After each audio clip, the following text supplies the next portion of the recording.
नमस्कार मित्रांनो, आजचा प्रवास चालू आहे पंचगणीकडे. म्हणजे निसर्ग, वळण आणि प्रत्येक वळणावर थांबा, फोटो काढूया. रस्ता इतका सुंदर आहे की ड्रायव्हिंगपेक्षा फोटोशूट जास्त चालू आहे. घाटाची वळणं अशी आहेत की एक वळण संपत नाही तो दुसरं सुरू आणि मागून आवाज येतो, मला उलटी येते. हवामान एकदम मस्त, पण गाडीमध्ये चर्चा एकच, आता अजून किती वेळ? गुगल मॅप सांगतं 5 मिनिटात पोहोचाल आणि 10 मिनिटांनीही तोच डायलॉग, 5 मिनिट बाकी आहे. चहा भजीचा वास आला की गाडी आपोआप साईडला थांबते आणि डायरेक्ट म्हणतं आज माझा विषय नाही. आणि अखेर हा प्रवास संपतो आणि आपण पोचतो अशा ठिकाणी जिथे प्राणी बोलत नाहीत पण फोटो जबरदस्त येतात. Welcome to Avez world Panchgani. Ticket काढलं आणि तिकीट हातात येताच आमच्यापेक्षा जास्त एक्साइटेड होती आपली गोलू. आणि गोलू इतकी खुश की उड्या मारायला लागली. गोलूची ती एक्साइटमेंट बघून आमची पण एनर्जी डबल झाली. आत पाऊल टाकलं आणि पहिल्याच सेकंदाला समोर कोण? हल्क. म्हणजे वेलकम म्हणण्याच्या आधीच धडकी भरवणारा स्वागत समारंभ. आधी वाटलं अरे देवा, हा सिक्युरिटी आहे का काय? मग लक्षात आलं नाही, हा तर फोटोसाठी उभा आहे. इतका मोठा आहे ना की एंट्री घेतली की मान लगेच वर गेली. वर बघा हल्क, खाली बघा आपली हिंमत. असा हा हल्क, ज्याच्यामुळे ॲवेज वर्ल्डची एंट्री पहिल्याच सेकंदाला फुल ब्लॉकबस्टर होते. आणि हे बघा, गोलू हल्कवर उभी राहिली. आम्ही म्हणालो थांब ग, फोटो काढूया. आणि तेवढ्यात असं वाटलं की हल्कनेच गोलूला उचलून नेलं. गोलू वरती हसते आणि खाली आम्ही सगळे म्हणतोय अरे देवा, हल्क हळू. इतकी कॉन्फिडंट उभी आहे जसं काही रोजच हल्कच्या हातावर फिरायला जाते. हल्क बोलत नाही पण त्याच्या चेहऱ्यावर लिहिलं आहे आज चाइल्ड केअर माझ्याकडे. फोटो कसा आला की लोक विचारतात हा खरंच हल्क आहे का? आणि आम्ही म्हणतो नाही, ही गोलूची पॉवर आहे. आणि गोलूनंतर मी पण हल्कसोबत फोटो काढलाच. हल्क इतका मोठा होता की त्याच्याजवळ उभी राहिले तर मी फोटोमध्ये पासपोर्ट साईज वाटते. मी पोज देते, हल्क पण पोज देतोय. पण फरक एवढाच, तो स्ट्रॉंग दिसतोय आणि मी ब्रेव. हा फोटो पाहून लोक विचारतील हल्क मोठा आहे की तू लहान? एक गोष्ट नक्की, हा फोटो काढताना माझा कॉन्फिडन्स एवढा वाढला की वाटलं आज जिमला जाण्याची गरजच नाही. आणि हे बघा मित्रांनो, इथे आहेत 2 अस्वलांची खुर्ची. आधी वाटलं बसायला दिली आहे, पण बसल्यावर कळालं आपण नाही, अस्वलच आपल्याला धरून बसलेत. एक अस्वल इथून, एक तिथून आणि मध्ये बसलेली मी, VIP कॅप्टिव्ह. इतकी कॉन्फी आहे की. आणि अस्वलानंतर थेट समोर कोण? गोरिला. इतका मोठा आहे ना की पहिल्यांदा बघून आपणच थोडे मागे सरकतो. त्याचा चेहरा असा सिरियस, जसं काही म्हणतोय फोटो काढायचा आहे का, आधी परमिशन घ्या. मी आधी राहिले बाजूला, मी उभी राहिले बाजूला. आणि फोटोमध्ये असं वाटलं मी गोरीला सोबत नाही, गोरीला माझ्यासोबत आहे. एक सेकंद वाटलं हा हल्ला तर आपण पळायचं की पोस्ट ठेवायची. गोरीला बोलत नाही पण त्याचा ॲटिट्यूड सांगतो वेलकम टू ॲवेज वर्ल्ड. आणि मग काय, थेट गोरिलाच्या मांडीत बसून फोटो काढला. बसताना वाटलं हा स्टॅच्यू आहे ना, हलणार नाही ना. पण फोटो असा आला जणू गोरिला म्हणतोय बस नीट बस, पोज दे. It's okay. चला, इतक्यात आम्ही तिथून निघालो आणि थेट गुहेत शिरलो. गुहा बघून पहिलाच विचार आला, ही गुहा आहे की मूव्ही सेट? आता अंधार, आत अंधार, थंड हवा आणि मनात डायलॉग, जर आतून कोणी आलं तर? आणि मग समोर आलं वॉटरफॉलवाला ब्रिज. इतकं सुंदर की मोबाईल स्वतःच म्हणतो काढ, अजून काढ, फोटो काढ काढ काढ काढ. इथेच मग मी आणि आहोंनी फुल फिल्मी स्टाईलमध्ये व्हिडिओ बनवला. स्लो वॉक, पोज, लुक आणि आतून फिलिंग. बॅकग्राऊंड म्युझिक कुठे आहे?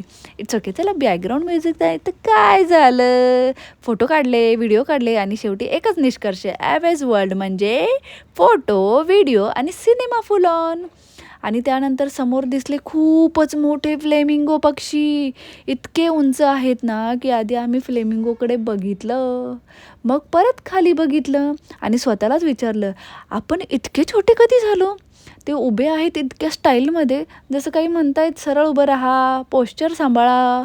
आणि तेवढ्यात नजर केली खाली, फ्लेमिंगोची अंडी बघून पहिला विचार आला, इतक्या मोठ्या पक्ष्यांची अंडी पण एवढी क्यूट. मुले लगेच एक्साइटेड होऊन म्हणाली आई हे खरे आहेत का? आणि आम्ही म्हणतो खरे नसते तर एवढ्या शांत बसले असते का?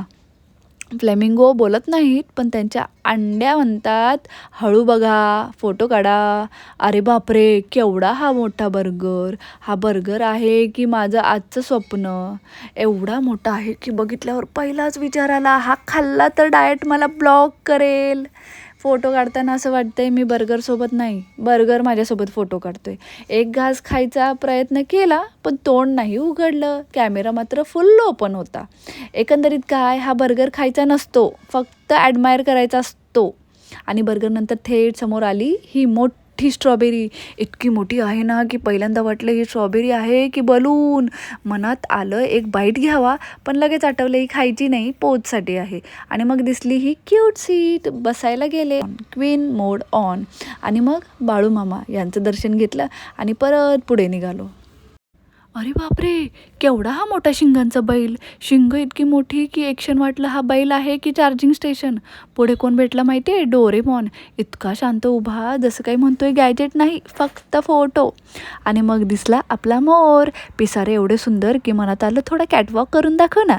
आणि मग एंट्री झाली आपल्या हिरोची, क्रिश. आणि डायलॉग काय माहिती आहे? क्रिश का गाणं सुनोगे? आम्ही म्हणालो आधी फोटो, मग गाणं. आणि शेवटी स्पायडरमॅन. तो भिंतीवर चढतो आणि आपण खाली उभं राहून पोज देतो. इतके कॅरेक्टर एका ठिकाणी की वाटलं आज आपण पार्कमध्ये नाही, मूव्ही सेटमध्ये आलो आहे. आणि मग काय मित्रांनो, आम्ही अजून बरेच ॲडव्हेंचर्स केले आणि आता निघण्याची वेळ आली. पण निघण्याआधी सगळ्यांची परत एकदा भेट घेतली. पहिल्यांदा आपला हल्क, नंतर मोठ्या शिंगांचा बैल आणि हो, स्ट्रॉबेरीवाली खुर्ची पुन्हा एकदा. आणि मग भेटलो मोटूसोबत पण फोटो काढले. नंतर आपण भेटलो बाळूमामांना, त्यांच्यासोबत फोटो काढला. आणि नंतर त्याच्या पुढे आपल्याला कोण भेटलं? 2 अस्वल. आणि या 2 अस्वलांच्या खुर्चीनंतर आपण भेटलो डोरेमॉनला. बाय केलं. आणि मोर भेटले. मोरासोबत थोडं डान्स पण केलं. हो, मोर जास्त ग्रेसफुल होता. मग भेटला क्रिश, सुपरमॅन आणि स्पायडरमॅन, जे उडतात आणि आपण फक्त बघतो. स्पायडरमॅनला भेटून झाल्यानंतर आपण पाहिला बिलारेचा धबधबा. धबधब्यानंतर जिराफकडे गेलो. जिराफकडे बघून मान खूप दुखली. मग कॅप्टन अमेरिका भेटले, नंतर बॅटमॅन आणि शेवटी ही किंगफिशरची मोठी बाटली. आणि फक्त फोटोसाठी होती. धबधब्याच्या इथे मस्त मस्त फोटो काढले आणि खूप एन्जॉय केला. आणि फायनली आम्ही इथून आता निघायचं का? नाही, निघायची तर इच्छाच नाही. इतकं सुंदर वाटत होतं, पण ते फोटो काढायच्या नादात बाकी सगळे कुठे गेले ते कळलंच नाही. चला आता सगळ्यांना शोधण्याची वेळ झाली. जिराफ दादा तुम्हाला कुठे दिसतायत का? गोलू, चेरू कुठे गेले? त्यांना काही माहिती नाही. ते बोलले बाई तुझं तू बघ. नंतर मी गेले कॅप्टन अमेरिकाकडे. त्यांना सांगितलं गोरू आणि चेलूला मला शोधून द्या. पण ते बोलले मला नाही माहिती, तुझं तू बघ. ठीक आहे, मग मी बनले मी बॅटमॅनला विचारते, तुम्हाला गोलू चेरू दिसतायत का वरतून? दिसत असतील तर मला सांगा, मी दिसते का? तर हे बघा बॅटमॅन काय हालत नाहीत. म्हटलं चला आता आपणच शोधूया. किंगफिशरची बाटली आहे, जरा एनर्जी घेऊया का? अरे बापरे, ही तर मोकळीच आहे. जाऊ दे आता, ही काही कामाची नाही आणि फोटो काही नीट येत नाही, तर असू दे. चला आता फायनली सगळं संपलेलं आहे आणि आता कंटाळा आला आहे. आता पोरींना बघूया. हे मोठ्या गोबड्याच्या तोंडातनं आम्ही निघालो आणि ही बाटली घेतली. आता एवढी मोठी बाटली काय करायची, प्यायची का? हां, आता पिऊन झाले, मस्तपैकी फोटो काढले, एनर्जी आले, तर चला निघालो. इतकं सगळं एका ठिकाणी की वाटलं आपण फिरायला नाही, स्वप्नात आलो होतो. आणि हसत हसत आठवणी घेत आम्ही निघालो. Finally Avez world Panchgani awesome. एकदा आलात की परत यावंसं वाटतंच. कसा वाटला व्हिडिओ कमेंट करून नक्की सांगा. धन्यवाद.